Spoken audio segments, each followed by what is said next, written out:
औज़ुबिल्लाहिमिनश्शैतानिर्रजीम बिस्मिल्लाहिर्रहमानिर्रहीम।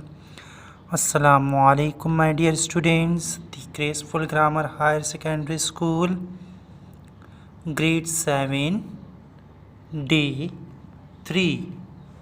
Today our exercise is exercise number 4A of unit number 4. ना students, सबसे पहले है यूनिट नंबर 4 में एक्सपोनेंट। हमारा टॉपिक है एक्सपोनेंट्स। सबसे पहले हमें ये देखना होगा कि what is variable, what is coefficient और व्हाट इज़ एक्सपोनेंट्स। हमारे पास किसी भी अलजेब्रिक टर्म्स में, फॉर एग्जांपल यहाँ मैं एक टर्म्स लिख रहा हूँ 2x क्यूब, ये मुकम्मल टर्म जो कि है, जिसे हम टर्म्स कह रहे हैं या टर्म कह रहे हैं, ये मुकम्मल टर्म कहलाती है बेस। जबकि वो वैल्यू जो अपनी डिफरेंट वैल्यूज़ रखती हों, जिसकी वैल्यूज़ डिफरेंट हों, उन्हें हम कहते हैं वेरिएबल्स, जिसको मैं v से रिप्रेजेंट कर रहा हूँ। और वेरिएबल के साथ मौजूद टर्म कोफिशिएंट कहलाती है।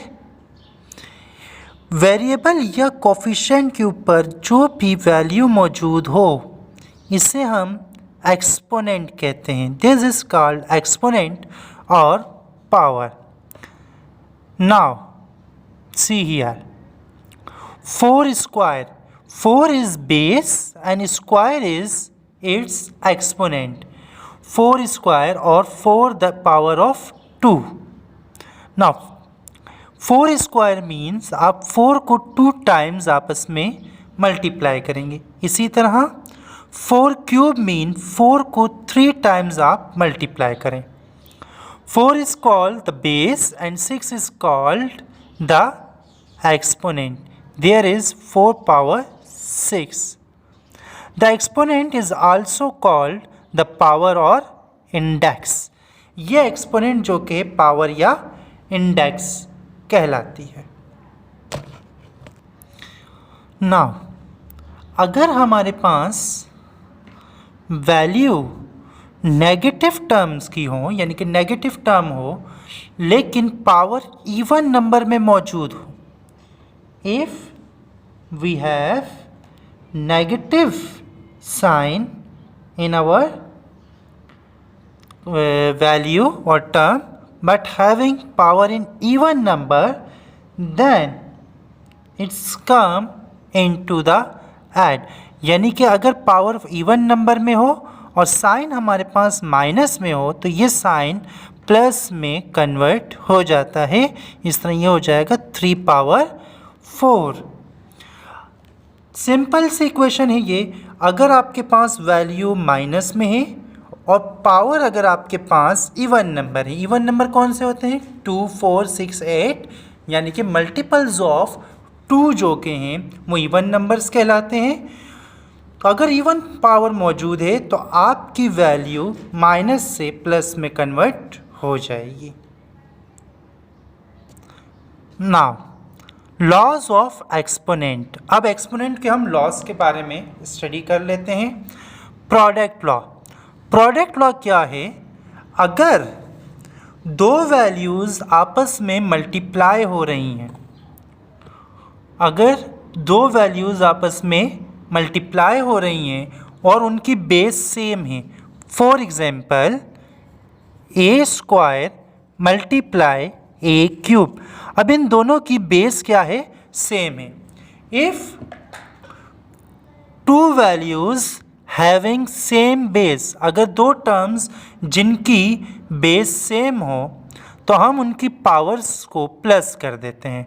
For example a square and a cube will be powers add 2 plus 3, so it comes a power 5। अगर किसी भी टर्म्स की बेस सेम हो और आपस में मल्टीप्लाई हो रहे हैं तो उनकी पावर्स को हम प्लस कर सकते हैं। और इसी तरीके से अगर बेस सेम हो लेकिन आपस में डिवाइड हो रहे हैं, अगर बेस सेम हो और आपस में ये दोनों क्या हो रहे हो, डिवाइड हो रहे हो, तो उनकी पावर्स को हम माइनस कर सकते हैं। For example x cube divide x 2, तो हम क्या करेंगे, इन दोनों की बेस सेम है तो सेम बेस लिखकर इनकी पावर्स को आपस में माइनस कर सकते हैं। 3 - 2 1, और 1 पावर नहीं लिखेंगे हम। So that's is called quotient law, इसे हम क्वोटिएंट लॉ कहते हैं।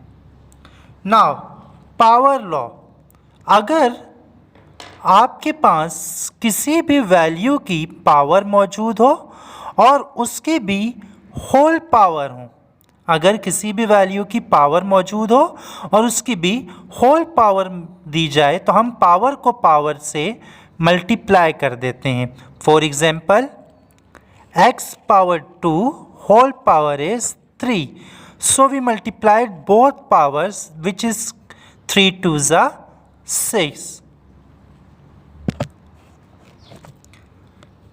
Now zero exponent, अगर दो values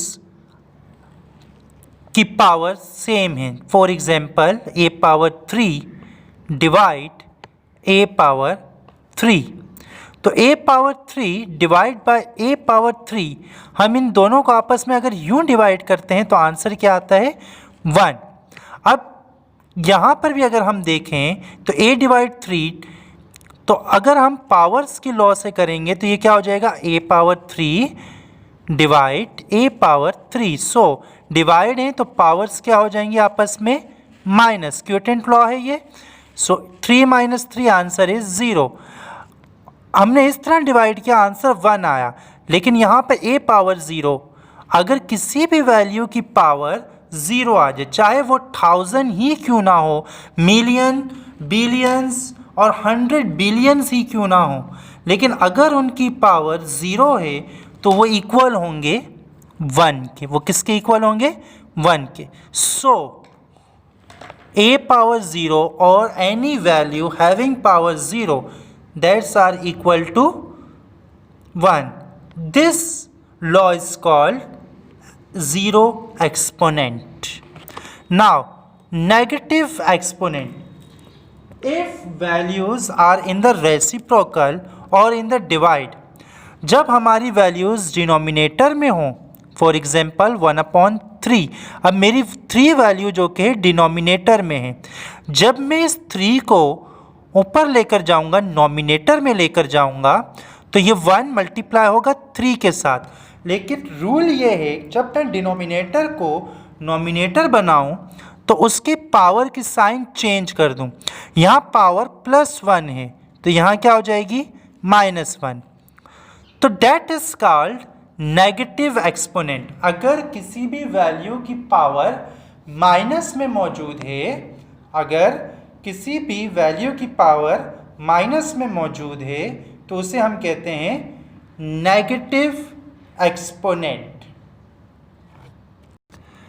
now students, we have to solve exercise 4।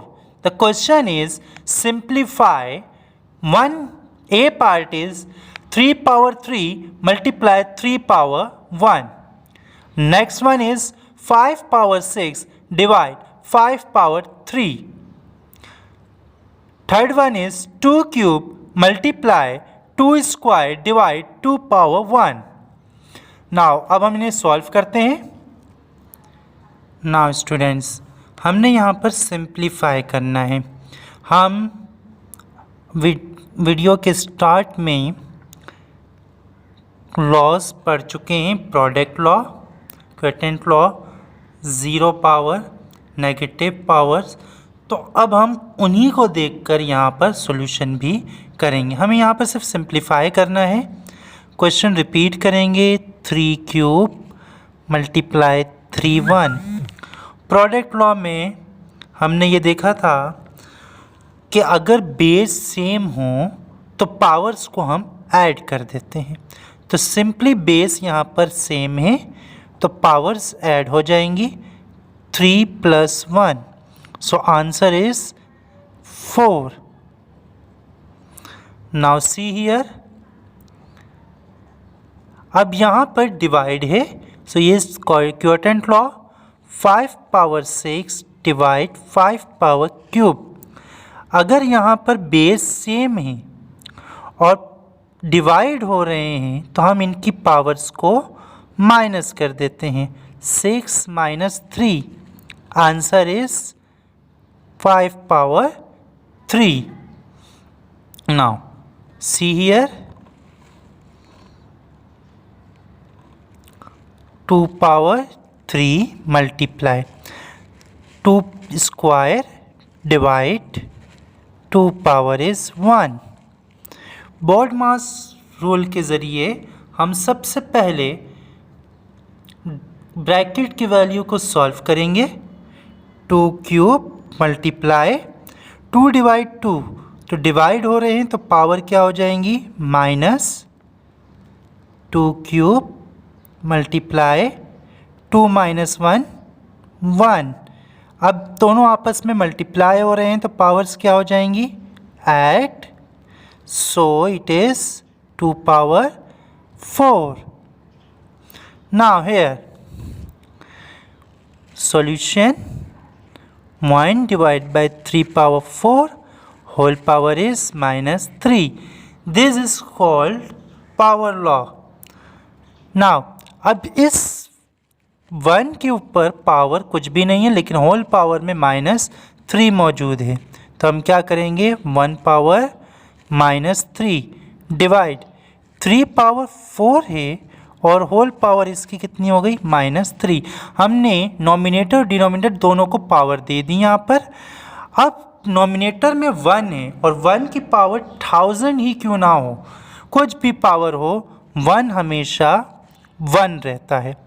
Now power को पावर से मल्टीप्लाई करेंगे, 4 × 3 = 12, तो हम इसे क्या कर देंगे -12, 4 × 3 = 12, 4 × 3 = 12 माइनस।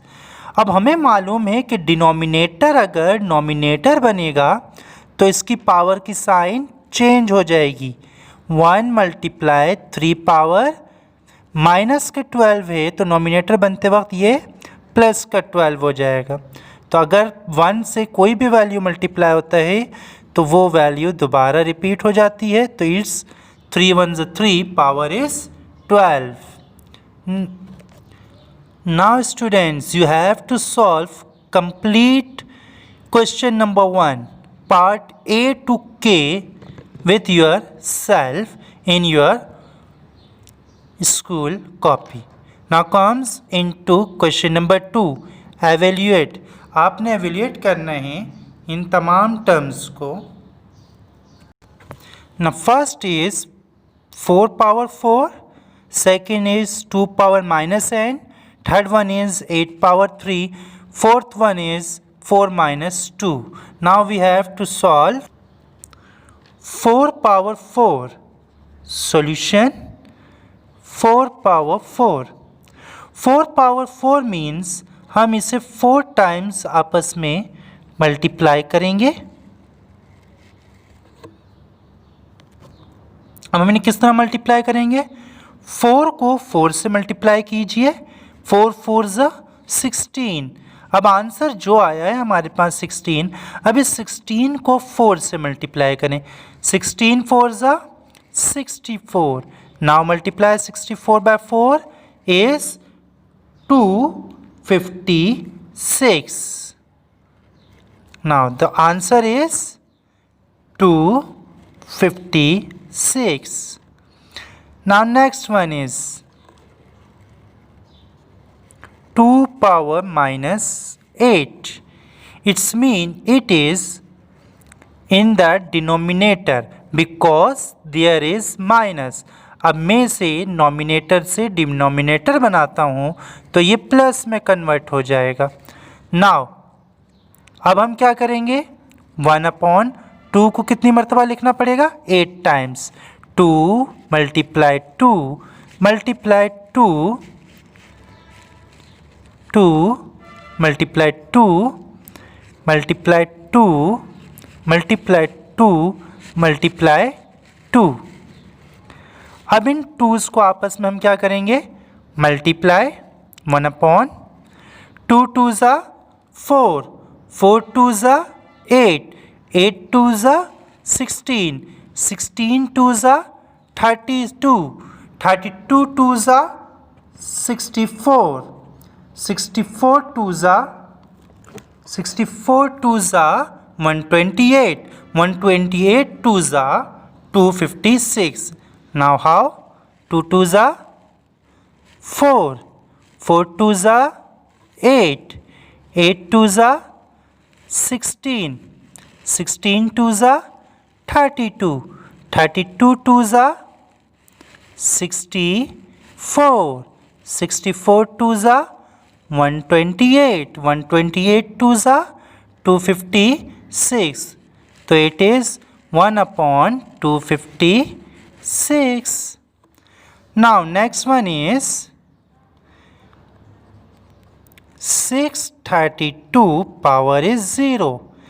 हमने अभी पढ़ा था कि अगर किसी भी वैल्यू की पावर 0 हो, if any value has power 0 that is equal to 1, so 632 power 0 equal to 1।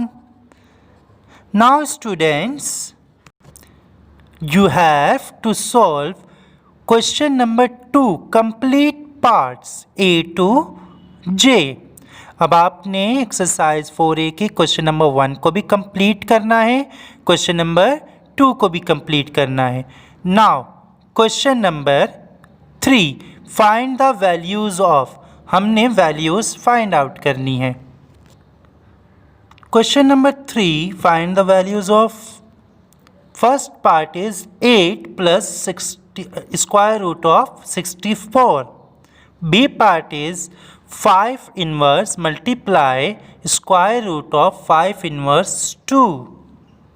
C part is square root of 25 plus 5 divide by 5। Now we have to solve. First one is 8 plus square root of 64. Now repeat the question. 8 plus square root of 64 means 64 power is 1/2। Square root की value कितनी होती है, 1/2। Now this is square root 64. So square root of 64 power is 1/2। अब सबसे पहले हम क्या करेंगे, 64 का LCM ले लेते हैं। What is the LCM of 64?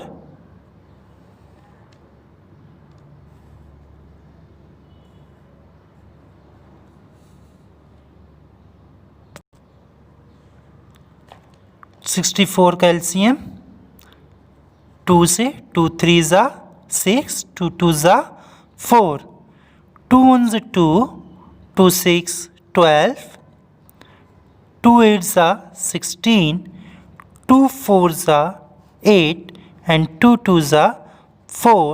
Now 2 1 ज़ा 2. Now we write 1 2 3 4 5 6. 2 power 6 is equal to 64। अगर 2 की पावर 6 हो तो वो किसके इक्वल होता है, 64 के। सो नाउ हम इस वैल्यू को किस तरह लिख सकते हैं, 8 प्लस 64 की जगह हम क्या लिखेंगे, 2 power 6 and whole power is 1/2। Power law के ज़रिए हम इन दोनों वैल्यूज़ को आपस में डिवाइड कर सकते हैं। 2 1 ज़ा 2, 2 3 ज़ा 6। तो अब हमारे पास क्या बचेगा, 8 प्लस 2 पावर 3 1 ज़ा 3। अब हम 2 की पावर 3 को देखते हैं कितना होता है, 3 टाइम्स मल्टीप्लाई करेंगे 2 2 ज़ा 4, 4 2 ज़ा 8. So it's mean 2 power 3 is equal to 8. 8 plus 8 is equal to 16. This is the answer of 8 plus square root 64. Now second one is 5 power is minus 1 multiply square root of 5 power is minus 2. Solution: 5 power is minus 1 multiply square root of 5 power minus 2. ये value inverse में है, सो अब इसे कैसे लिखेंगे? 1/5 multiply square root, अभी मैंने बताया स्क्वायर रूट की वैल्यू क्या होती है? 1/2. तो ये 2 इस 2 से क्या हो जाएगा? कैंसिल. लेकिन क्योंकि ये 5 माइनस का है तो -1 यहाँ पर आएगा. अब दोबारा -1 आए तो हम इसे क्या कर लेंगे? बिल्कुल रेसिप्रोकल में लिखेंगे. 1/5 मल्टीप्लाई 1/5. नॉमिनेटर से मल्टीप्लाई होंगी. 1 1 ज़ा 1, 5 5 ज़ा 25. डिनोमिनेटर को डिनोमिनेटर से मल्टीप्लाई किया. Now third one is square root of 25 plus 5 divide by 5. Solution: square root of 25 plus 5 divide 5. Square root 25 means 25 power is 1/2 plus 5 divide by 5. Now students, अब हम 25 का LCM ले लेते हैं. जब हम 25 का LCM लेंगे तो 5 5 ज़ा 25, 5 1 ज़ा 5. हमारे पास कितने 5 आए? 2. इट्स मीन 5 स्क्वायर जो कि है वो 25 के इक्वल होता है. तो अब हम 25 की जगह क्या लिख सकते हैं? 5 square whole power is 1/2 plus 5 divide 5. Now square से रूट कैंसिल, सो 5 1 ज़ा 5 plus 5 divide by 5.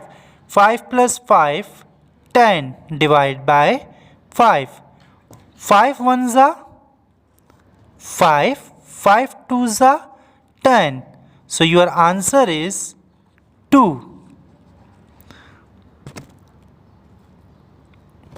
Now students, you have to solve all the questions of question number 3. अब आपने एक्सरसाइज 4A के क्वेश्चन नंबर 1 के भी तमाम पार्ट्स करने हैं, क्वेश्चन नंबर 2 के भी तमाम पार्ट्स करने हैं, जबकि क्वेश्चन नंबर 3 के भी तमाम पार्ट्स आपने अपनी कॉपी में करने हैं. Now question number 4. Show that 9 multiply 4 inverse 2 multiply 3 power -2 multiply square root of 4 power 2 is not equal to 1. हमने प्रूफ करना है कि ये पूरी टर्म जो कि ये तमाम वैल्यूज़ इक्वल टू 1 नहीं है. Now solve it. Now students, अब हम इस क्वेश्चन को सॉल्व करते हैं. सबसे पहले हम शो डैट लिखा है तो हम इसे प्रूफ की हेडिंग शो करेंगे. हमारे पास वैल्यू है 9 multiply 4 -2 multiply 3 -2 multiply square root of 4 square is not equal to 1. Now 9 multiply 4 -2, it's mean 1/4 is power 2. Multiply 3 -2 means 1/3 power 2. Multiply square root of 4 square is not equal to 1. Now 9 multiply 1 upon 4 square mean 4 को 2 times आपने multiply करना है. 4 square means 4 multiply 4, 4 4 ज़ा 16 multiply 1 upon 3 square. 3 square mean 3 को आप 2 times multiply करें. 3 3 ज़ा 9. Now multiply square root 4 square whole power is 1 upon 2 is not equal to 1. यहाँ स्क्वायर रूट से क्या हो जाएगा, कैंसिल. अब अगर हम इसे 9 मल्टीप्लाई, इस 1 अपॉन 9 को मैं यहाँ लिख देता हूँ और इस 1 अपॉन 16 को यहाँ, कोई फ़र्क नहीं पड़ेगा. मल्टीप्लाई, अब यहाँ क्या बच गया, 4 इज़ नॉट इक्वल टू 1. 9 1 ज़ा 9, 9 1 ज़ा 9, it's mean is equal to 1 multiply 4 1 ज़ा 4, 4 4 ज़ा 16. अब यहाँ डिनोमिनेटर में 4 बच गया है, is equal to 1, not equal to 1. Now it is 1 1 ज़ा 1 divide by 4 is not equal to 1. 1 upon 4 means 4 parts of 1. यानी कि अगर हमारे पास एक स्क्वायर है तो इसके चौथे हिस्से की, ये फोर्थ वैल्यू की ये बात कर रहा है, तो हम क्या करेंगे, और 1 उसके इक्वल नहीं होता. So 1 is not equal to 1 upon 4. That is proved. So students, आज के लेक्चर में हमने जितना भी काम किया है इसे आपने बहुत अच्छे से समझकर और फिर अपनी कॉपीज़ कंप्लीट करनी है. Thank you so much. अल्लाह हाफिज़.